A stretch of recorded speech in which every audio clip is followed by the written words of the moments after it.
Mirë mbrëma, Jurida. Mirë mbrëma. Knaqësi të shpresë dashur. Faleminderit shumë për kohën. Shumë faleminderit juve për ftesën. Ja të lutem të atuemi, ky është vendi për ju.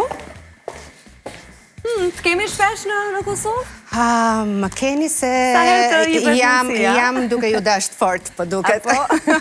Kur e kuptove këtë? Ka ca kohë, po që kur kam bashkëpunuar me veçanërisht me avokatën e popullit, gjatë kohës që kam punuar tek avokati i popullit Shqipërisë, ka qenë eksperiencë e mrekullueshme, kemi punuar së bashku për të ngritur, lartësuar dhe emrin dhe zërin e Kosovës në qarqet ndërkombëtare, kështu që ka qenë atëherë që edhe kam lexuar më fort dhe kam dashur që ta njoh. E ke ndjerë më tepër. Po djemt në raport me Kosovën. Po u pëlqen?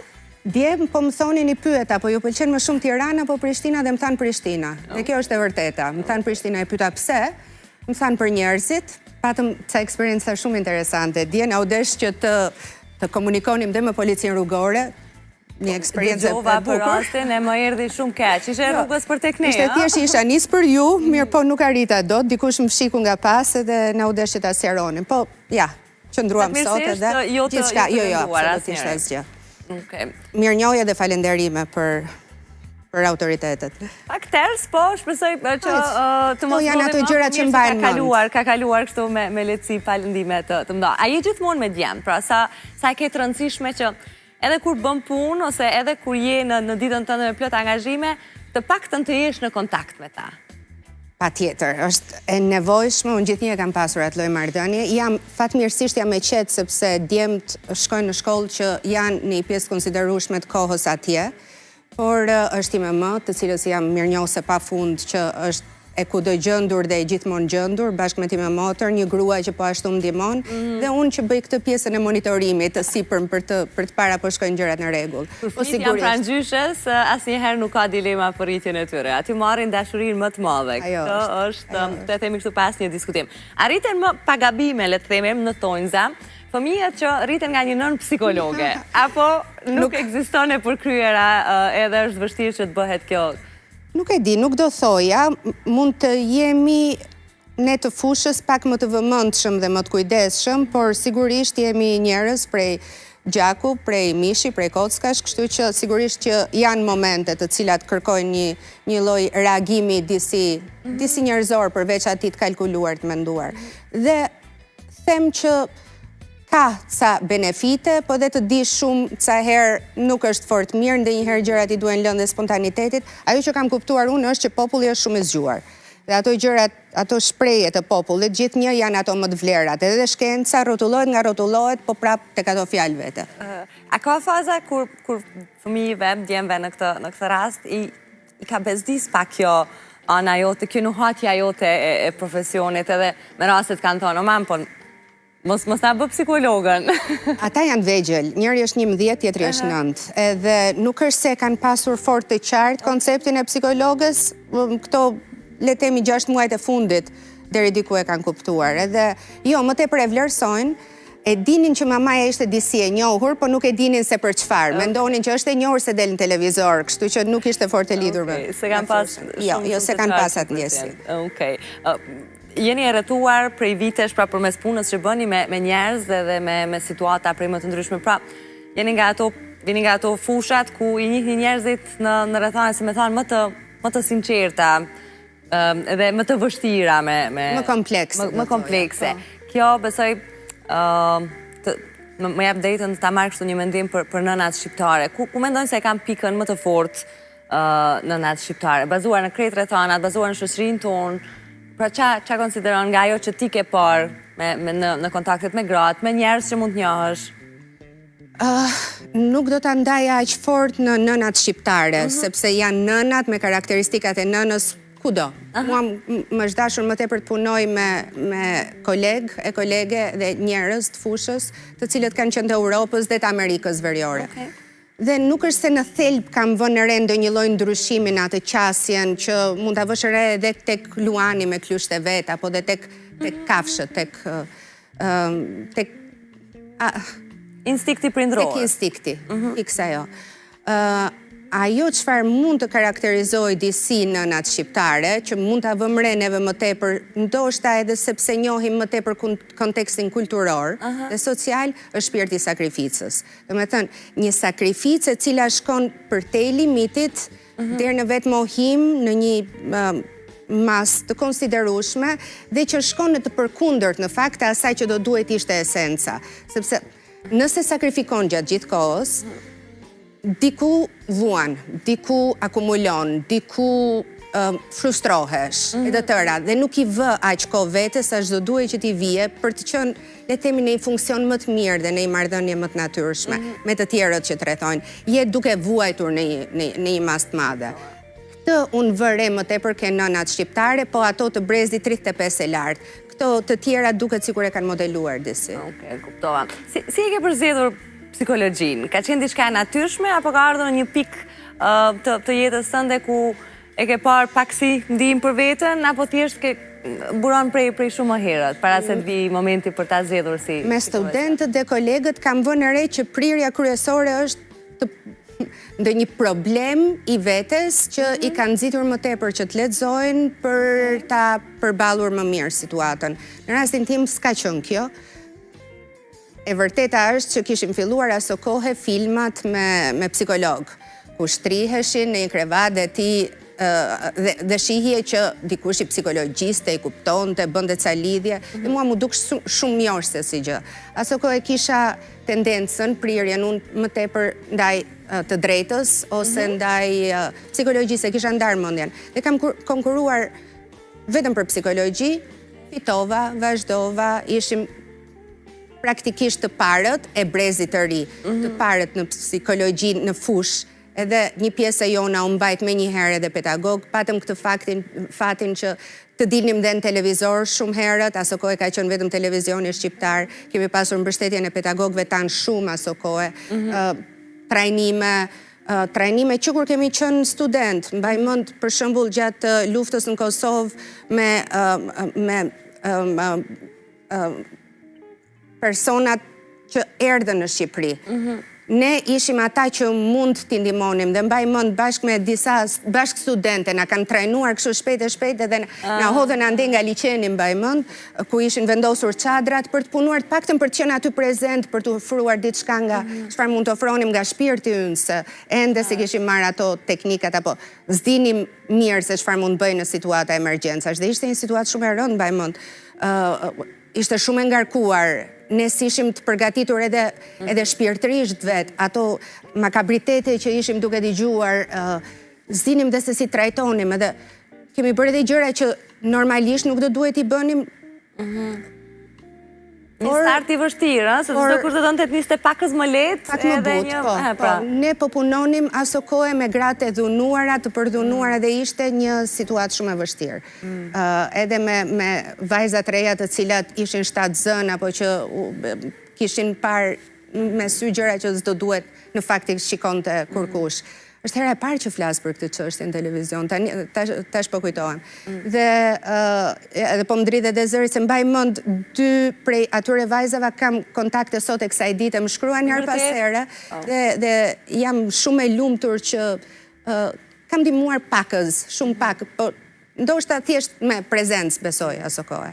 Është shumë e rëndësishme, qoftë edhe prezenca, sidomos rrethanat që po flasim dhe në atë periudhë ku i gjithë populli ynë ka hequr shumë edhe ka mjaftuar jo veç prezenca, po edhe plot gjana të tjera të bukura që kemi marrë prej bashkëkombësve tonë, gjithë popullit shqiptar. Ne jemi vëllezër. Jemi. Sigurisht dhe këto e kemi dëshmuar sa herë, edhe në kohë të vështira, po edhe në të bukurat. Me po flasim për fillimet, sigurisht e the edhe vetë një nisje që askush do ta mendonte, sidomos të flas për popullin e vetë dhe për vuajtjet e popullit të vetë.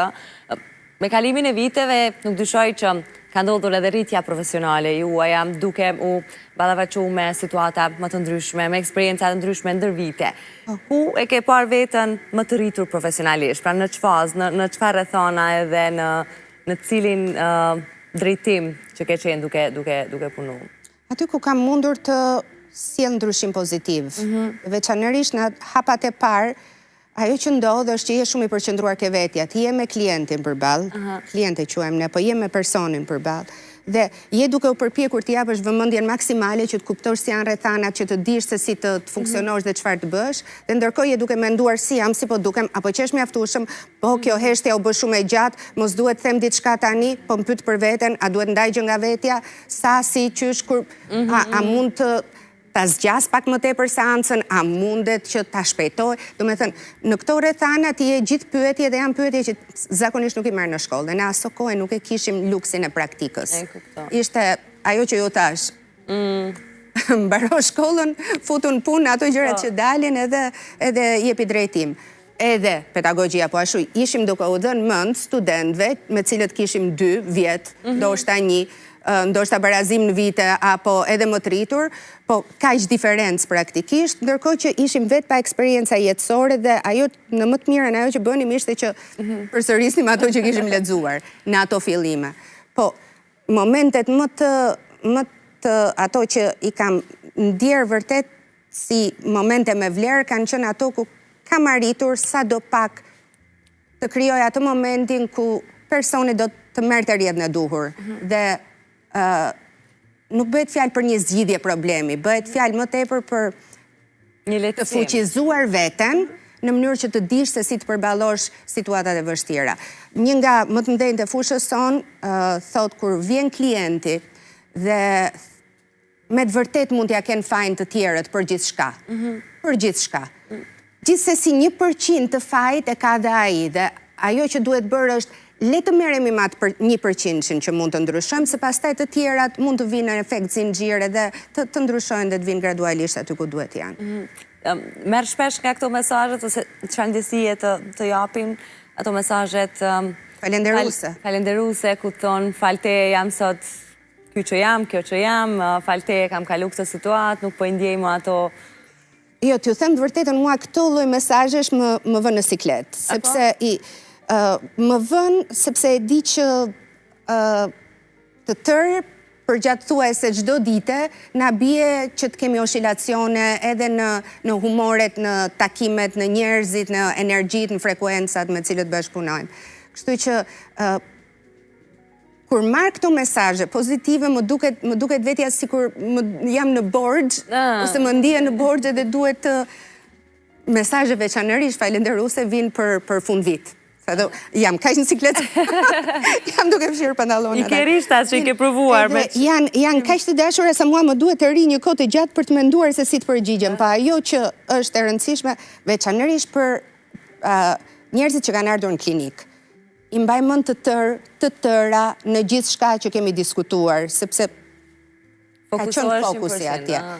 Unë kam punuar edhe në kontekste të tjera. Një nga punët për shembull që kam bërë dhe që më ka pëlqyer shumë, njerëzit habiten, është edhe monitorimin e punës së kolegëve në burgje, por që kërkonte ndër të tjera, kërkonte kryesisht kontaktet me të paraburgosurit, me dënuarit, ose kontaktet me të smurët në spitalet që njihen, spitalet me shtretër apo spitalet psikiatrike, apo në pika kufitare, në vendet ku mbahen të huajt që janë kapur të ndaluar apo azil kërkuesit.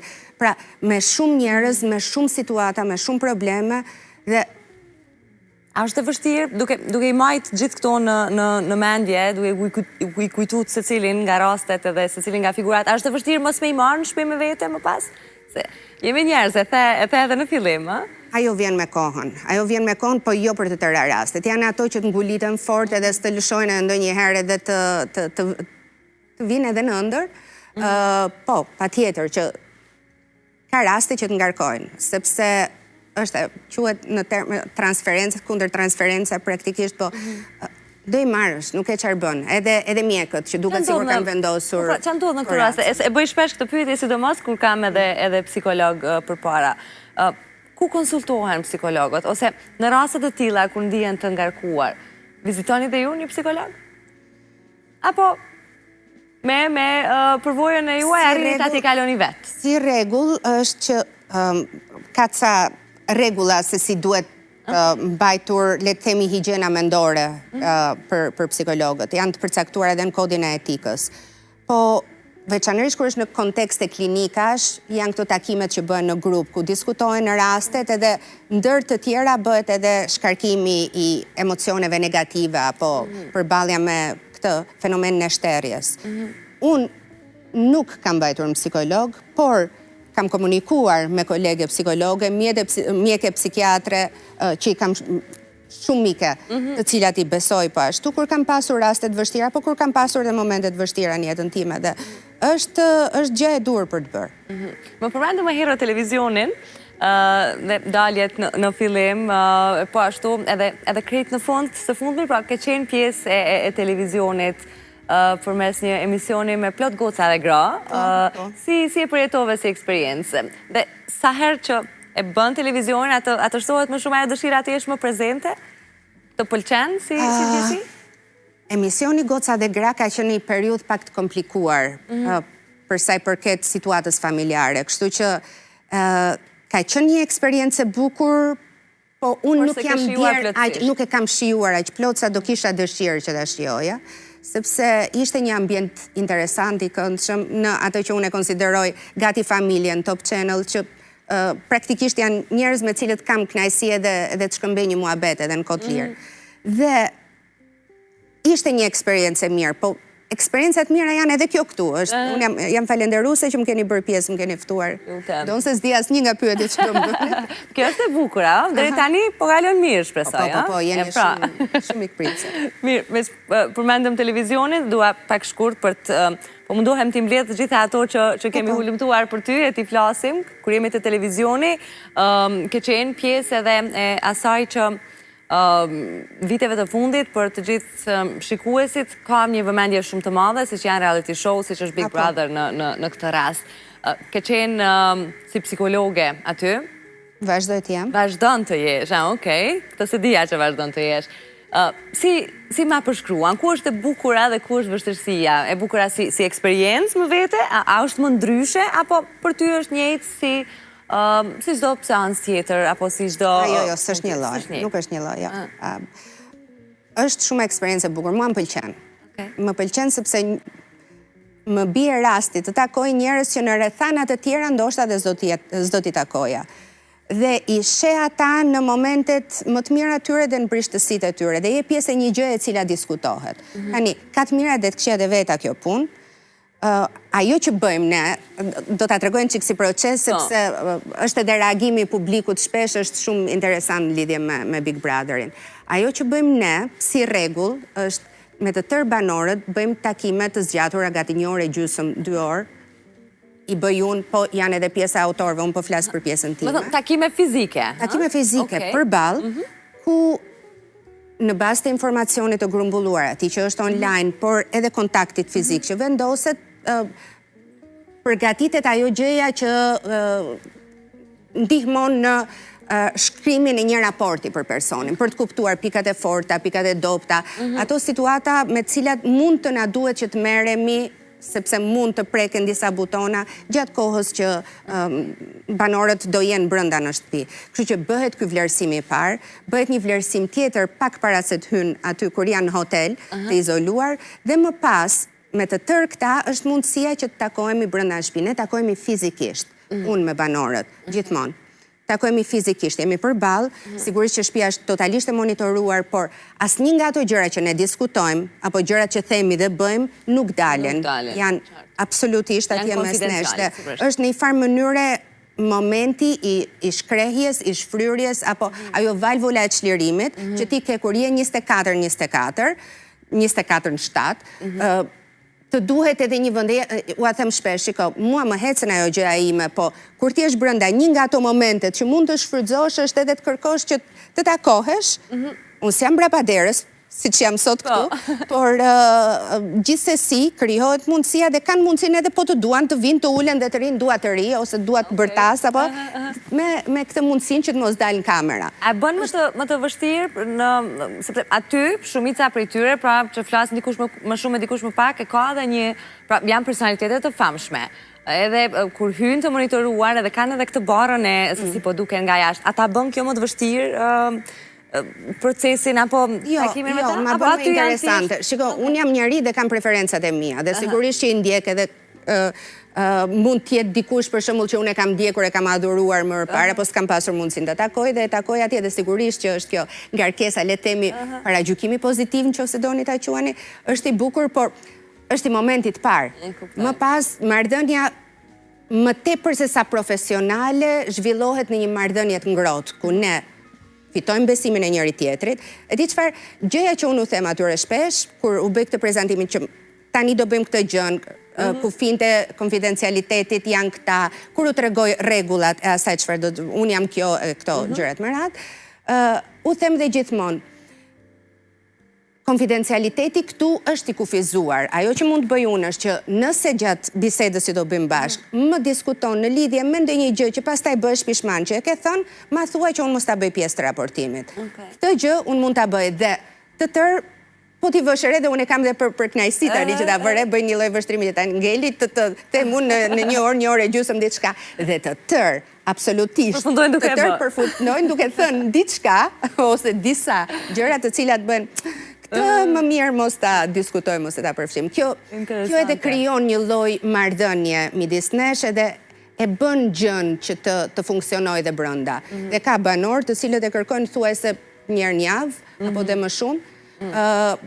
Jo gjithmonë realizohet. Ka të tjerë që janë më të rrallë, ndonjë tek tuk edhe nuk e kërkon fare ose e refuzon sepse ka bindjen që jam i fort mjaftueshëm, po gjithë procesi është i bukur. Ajo që s'është e bukur është kur dikush ka ndonjë reagim i cili duket sikur është përtej normalës, dhe fillojnë pastaj ato komentet për psikologun, ku e ka marrë diplomën, duhet grisi diplomën, kush e jep këtyra, kanë bërë vlerësime këta e kështu me radhë. Gjithë gjëja bëhet në më të mirën e vet, sepse është në interesin e atyre që organizojnë që gjithçka të shkojnë mbar dhe mos ketë problematika. Kur kalohen limitet, e që janë kaluar disa herë, kemi qenë dëshmitar, kur po flas limitet, themi nga këto të dhunës, arsyetohet gjithmonë, ose në bisedat e juaja, me aq sa mund të më thuash ti se zua që ta nxjerrim, edhe këtu po e mbyll me Bigun, arsyetohet gjithmonë, ose ai bën më lehtë të arsyetuesh me fakti i izolimit edhe presioni që mund ta kenë nga izolimi? Apo ajo s'arsyetohet dot? Varet nga rasti, përgjithsisht janë reagime të njerëzore. Aty të tërë që kalojnë filtrin janë më se të shëndetshëm për nga aspekti mendor, si punë e parë. Sigurisht disa janë më të brish, disa kanë historik me probleme apo problematika të shëndetit mendor që i bën disi më vulnerabël ndaj një situate apo një situate tjetër. Disa kanë karakter më sanguin për shembull apo më kolerik dhe temperament të tillë për ta thënë, kështu që disa e kanë më të shpejtë reagimin. Nuk do thoja që është aq justifikimi i presionit, por depresioni bën vetën. E kuptova. Kthehem pak edhe një herë tek Jorida. Më the edhe më herët që ke pasur nga momentet e vështira në jetë. Si çdo kush. Si çdo kush. Si ke kaluar? Një kam kaluar dje. Një ke kaluar? Nuk ishte kjo, do me thënë, dita e djeshme ka qenë shumë interesante. Mua më erdhi mirë që i kisha dhe djemë në vete, sepse ata patën mundësi të shihnin një gamë gjërash në një kohë të shkurtër, në të madhe. Do me thënë, ishte një ditë që filloi shumë bukur dhe u përshkallëzua në një lloj mënyre shumë interesante. Filloi me mirësin e 2 djemve që unë kisha kartë monet që nuk po ma merte kjo pjesa e parkimit në mall. Duhet edhe të përgatitesha për të ardhur këtu. Edhe s'po dija se si të reagoja dhe atë mos kidert edhe ma ofruan ata ndihmën edhe unë ngela me lekët në dorë dhe s'dija se si. Apo një djalë tjetër s'po gjeni makinën ku ishte edhe na ndihmoi, mund të hypnin makinë, tha se ju shoqërojnë ndër kanë atje. Pra, ishte kështu mirësisht njerëzore, siç vazhduan mirësitë njerëzore dhe më pas deri në momentin që dhe u fshikëm me makinë, dhe më pas rreth orës 4 të mëngjesit, nuk e di se pse më doli gjumi, ndoshta ishte një ndjesi, po më shkruajnë nga Amerika, dikush që ishte mik i një miku tim si vlla atje gjatë viteve të mia të studimit. Një njeri që më është gjendur non-stop, ishte praktikisht administrator i godinës ku unë qëndroja. Dhe më shkruan dhe më thotë që kishte ndruar jetë. Dhe, në qoftë se ishin një sytë e mi, sot janë pak, sepse ishte një gjë që deri diku pritej, po që prap, kur mora vesh dhe rethana dhe detajet e gjës, më dëmbi shumë që ishte gjendur aty dhe ishte gjendur vetëm. Dhe po diskutoj tani më si do bëheshin ceremoni dhe kush do paguaj për to. Dhe më dëmbi, një njeri gati ëngjëll, që përfundon vetëm, pa pasur njerëzit që ndoshta do t'i ishin gjendur pranë. Në rrasë se na bënd mendojmë që një mend nga njeri jeta nuk është e drejtë. Jo, nuk është, por kjo është me të bukrat dhe me vështirësitë e veta jeta dhe duhet shijuar dhe duhet rokur për atë që është. Kjo është jeta. Kja të ka bërë ty të fort? Ne nuk njihemi, po këtë përshtypje po ma jep. Të falenderoj. Si grua, pra si njeri. Të falenderoj. Unë jam njeri sinqert me veten. Jam e sinqert dhe me të tjerët. Do me thënë, e kam të vështirë të gënjej, shumë mund të mbaj informacionin, dhe mos të jap, kufizojmë në atë që përcjell, por jam njeri sinqert dhe mbaj një marrëdhënie të korrekte me veten. Kur mban marrëdhënie korrekte dhe thua këto janë pluset e mia, këto janë minuset e mia, këto mund t'i ndryshoj, këto zorse, atëherë vendosesh në një lloj marrëdhënie me veten dhe me të tjerët që është dhe më mirë kuptuese, edhe më pak paragjykuese dhe më pozitive, le të themi. Ndoshta se tregojnë syt, pamja ime unë jam koshjente, tregon për një grua e cila është e fortë, është me gjak. Po, nga ana tjetër, jam po ashtu një njeri që më pëlqen shumë edhe kur dëgjoj mirë, edhe kur flasin mirë, edhe kur më përgdhelin fëmijët për shumë, kur vinë në shtrat. Mama, mund të flem bashkë dhe unë jam kështu. Si rregull më zëgjumi mua të parën, thjesht nga përgdheljet e tyre. Po kjo është. Do me thënë, forca gjendet në ato gjërat që të bëjnë më të brisht. Kështu e shohën. Shumë bukur e këtë të fundit. Po kthehemi aty ku e nisa te djemt, edhe tek forca edhe kjo ndjesia që t'japin sa herë je pranë tyre dhe jo vetëm, po mi përmend edhe moshën e tyre janë akoma shumë të vegjël edhe akoma. Po kuptojnë shumë. Okej, do kishe dashur që ndonjëri prej tyre të, si me thënë, të jetë në rrugën tënde të profesionit? S'do isha kundër, po nuk i shoh të jenë nuk i shoh në atë drejtim. Kanë një lloj të dy kanë një inteligjencë emocionale të theksuar, veçanërisht i madhi është që kur do të arrit diçka është të bën një rrugë shumë të gjatë, ai sa ti e humbet fillin se ku nisi dhe ku, veçse kur e gjen veten që je duke zbatuar atë që të kërkon, sepse ta ka sjell në atë mënyrë që ti do doje, i vogli është më kështu, është më i ëmbël, më i dashur, më marush. Dhe i shoh të dy të aftë për të komunikuar me njerëzit, për profesione në komunikim, por jo aq në profesionin tim. Është profesion që të ngarkon, duhet thënë po ashtu. Dhe në momentet që je ngarkuar vetë... S'ka punë që s'të ngarkon, po kjo ka një... Këtu duhet jesh, si je duke punuar me mendjen kryesisht. Dhe duhet ta kesh mendjen tënde të thjellët. T'ju them një gjë, më ka ndodhur që të kem përpara dikë që të më thot hallet e veta dhe them, o zot, s'ka asnjë, do me thënë, sikur të dinte hallet e mia, atëherë do kuptonte që drejta. Më ka ndodhur edhe kjo të përmblidhur. E kam seriozisht, ideja në momentet që je shumë i ngarkuar vet, apo në momentet kur ti s'mund t'i jesh, nuk mund t'japësh veten në thuajse maksimalen tënde. Jo 100, por le të themi mbi 80, atëherë është më mirë që mos punosh me tjerë. Kemi një parim neve në fushën tonë që është bëj mirë, mos bëj keq.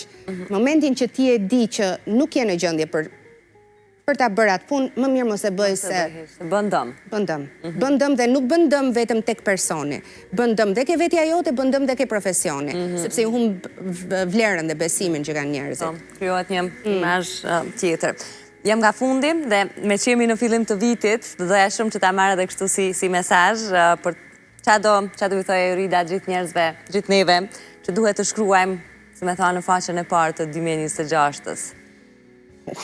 Unë nuk jam fort e mirë për urime, duhet të thëmë, pa jo që uroj me shpirt është që shëndetin, si atë fizika të mendor po ashtu, fatin, por edhe mbi të gjitha vullnetin dhe motivin për të ecur përpara.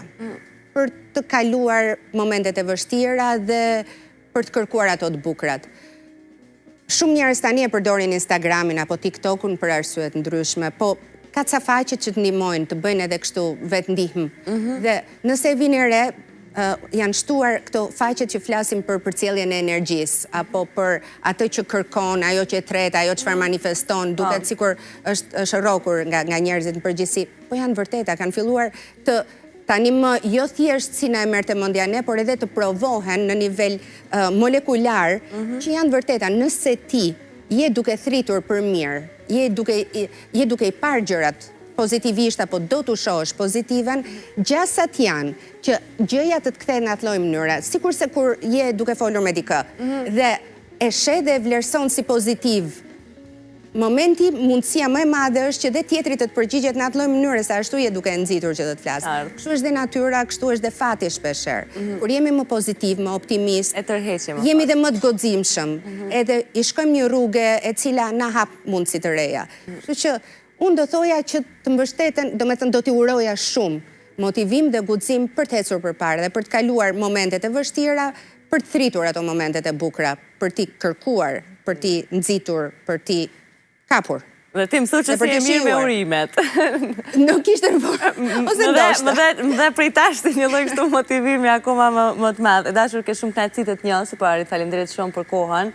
Më vjen shumë keq për atë që ka ndodhur dje. Jo, ishte e bukur, kishte bukurinë e vet. Jeni mirë edhe ti edhe djemtë. Faleminderit për këtë bashkëbisedim shumë të ngrohtë. Shumë faleminderit ty. Kisha dëgjuar që ishte ngrohtë, edhe kur vajta të bëja flokët, atje, po është serioze, po prit se duhet të rregullojmë këtë. Shumë faleminderit për ftesën, ndjem e nderuar dhe shumë mirënjohëse. Kënaqësi që të kisha. Kënaqësi. Po ju lëm marketingun, shihemi veç pas pak.